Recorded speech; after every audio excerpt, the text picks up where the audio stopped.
क्या तुम्हें पता है जिंदगी का सबसे दर्दनाक पैराडॉक्स क्या है? जिस चीज को पाने के लिए तुम सालों तक स्ट्रगल कोशिश करते हो ना, एक दिन वही चीज तुम्हें इमोशनली जज्बाती तौर पर नम कर देती है। मिडिल क्लास बंदा सोचता है बस पैसा आ जाए तो टेंशन खत्म हो जाएगी।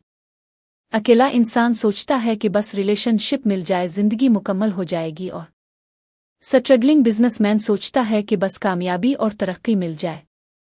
लेकिन हकीकत क्या है? इंसानी दिमाग सेटिस्फैक्शन के लिए डिजाइंड है ही नहीं। साइकोलॉजी में इसे बोलते हैं हेडेनिक एडेप्टेशन। जी हाँ, हेडेनिक एडेप्टेशन ब्रेन हर अचीवमेंट को एक टाइम के बाद नॉर्मल बना देता है। नई car, new followers, luxury lifestyle, अच्छी तनख्वाह, सब कुछ सिर्फ वक्ती डोपामिन देता है। फिर दिमाग अगला मकासद ढूंढने लगता है। इसीलिए दुनिया में बहुत कामयाब लोग अंदरूनी तौर पर तरद्दुदखेज होते हैं, क्योंकि उन्होंने बाहर की दुनिया तो जीत ली की लेकिन अंदर की दुनिया को समझा ही नहीं। और पैराडॉक्स देखो, जब लगसरर नहीं होती ना इंसान कमतर महसूस करता है, और जब लगसरर मिल जाती है तो फिर जज्बात और खालीपन महसूस करता है। इसलिए फिलासफर और रूहानी असातिज़ा बार बार शऊर की बात करते थे। रामा कृष्ण परमहंस, जो स्वामी विवेकानंद के गुरु थे, उन्होंने ये कहा था कि पहले कॉन्शियसनेस को रेज करो फिर दुनिया को हैंडल करना, क्योंकि दुनिया स्ट्रेट फॉरवर्ड नहीं है। लाइफ एक साइकोलॉजिकल मेज है। कभी तुम्हारे इमोशन तुम्हारे अगेंस्ट चला जाता है, कभी फिर तुम्हें अपॉर्चुनिटीज से रोक देता है, कभी ओवरथिंकिंग सिंपल डिसीजन को भी इम्पॉसिबल बना देता है। मॉडर्न मैन फिजिकली ज्यादा एग्जॉस्टेड नहीं है, मेंटली फ्रेगमेंटेड हो चुका है। इतनी इन्फॉर्मेशन कंज्यूम कर रहा है कि इसकी इनर वॉइस दब गई है कम्प्लीटली। और इसीलिए आज लोग ज्यादा उलझन का शिकार है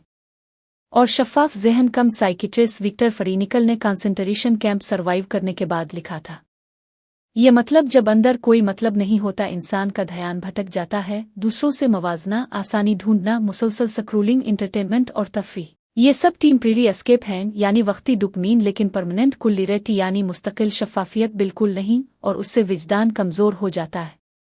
इंसान हर फैसले में शक करता है, हर रिस्क में डर देखता है, और इसी तरह सोचते हुए सालों निकल जाते हैं। स्टोइक फिलासफर मार्क्स ऑरेलियस कहते थे, इसलिए ऊंचे दर्जे के शऊर का मतलब रूहानियत नहीं है अपने जज्बात का मुशाहिदा कर पाना, प्लेजर और पेन दोनों को समझना, और दुनिया को रिएक्ट नहीं अंडरस्टैंड करना, क्योंकि आखिर में लाइफ तुम्हें हर चीज़ देगी, पैसा, दौलत, कामयाबी, खुशी, गम, दर्द, जुदाई, वस्लो, हिजर और प्यार। लेकिन अगर उन्नेस यानी अंदरूनी शऊर नहीं है तो तुम सब कुछ पाके भी अंदर से खाली ही रहोगे। और अगर शऊर की आगाही हासिल हो गई तो बेतरतीबी के दौरान भी सब काचे इया की तरह शफाफ हो जाएगा, और वही इंसान दुनिया को बेहतर तरीके से समझ कर जिएगा।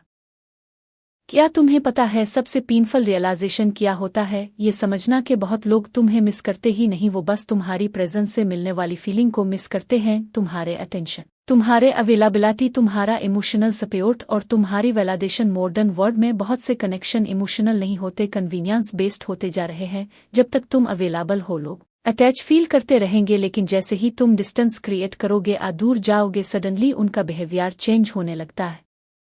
और तब इंसान कंफ्यूज हो जाता है कि उनको मेरी याद आ रही है या बस मेरे मौजूद होने की। साइकोलॉजी तो ये कहती है कि इंसानी दिमाग कुदरती तौर पर अल्फा इमोशनलनेस को ढूंढता है, कभी अकेलापन महसूस करने के लिए तो कभी बोरियत दूर करने के लिए, कभी वैलिडेशन के लिए तो कभी अल्फा इमोशनल कंफर्ट के लिए। और मसला तब पैदा होता जब जरूरत को प्यार लव समझा जाता है। माहिर नफ्सियात एरिक फ्राम ने कहा था कि ज्यादातर लोग समझते हैं कि प्यार का मतलब है सही शख्स को ढूंढना, और खुद को अच्छा ना बनाना। मतलब बहुत लोग रिलेशनशिप को अल्फा इमोशनल ग्रोथ की तरह नहीं लेते, अल्फा इमोशनल कंजम्पशन बना देते हैं।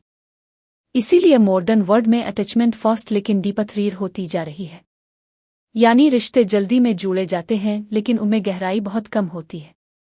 सोशल मीडिया और इंस्टेंट मैसेंजर ने ह्यूमनस को कॉन्स्टेंट एक्सेस दे दिया है, 24x7, यानी मुस्तकिल राब्ते और कनेक्शन, इंस्टेंट रिप्लाईज और कॉन्स्टेंट अपडेट्स और लामहदूद ऑप्शंस की वजह से दिमाग आहिस्ता आहिस्ता इंसान को नहीं एक्सेस को एडिक्टिव बना देता है। इसीलिए जब कोई चला जाता है, लोग इस इंसान को नहीं, अपनी कंफर्ट लिव्स को मिस करते हैं, इस शख्स को नहीं, बल्कि late night talks, the attention, the alpha emotional certainty, the feeling of being important, the someone. और ये रियलाइजेशन बहुत पेनफुल होता है, क्योंकि हम नेचुरली बिलीव करना चाहते हैं कि लोग हमें हमारे लिए वैल्यू करते हैं। लेकिन फिलॉसफी कहती है human attachment often comes from need before awareness. Famous psychologist Carl Jung ये कहता है कि people are attracted according to their needs, not always to their values. इसीलिए इमोशनली इंटेलिजेंट इंसान ब्लाइंड अटैचमेंट नहीं फॉलो करता, वो ऑब्जर्व करता है अ पर्सन पर्सन सिर्फ लोनली मोमेंट्स में याद करता है, क्या उनकी कंसिस्टेंसी सिचुएशन के साथ चेंज होती है, क्या उनका एफर्ट तब भी रहता है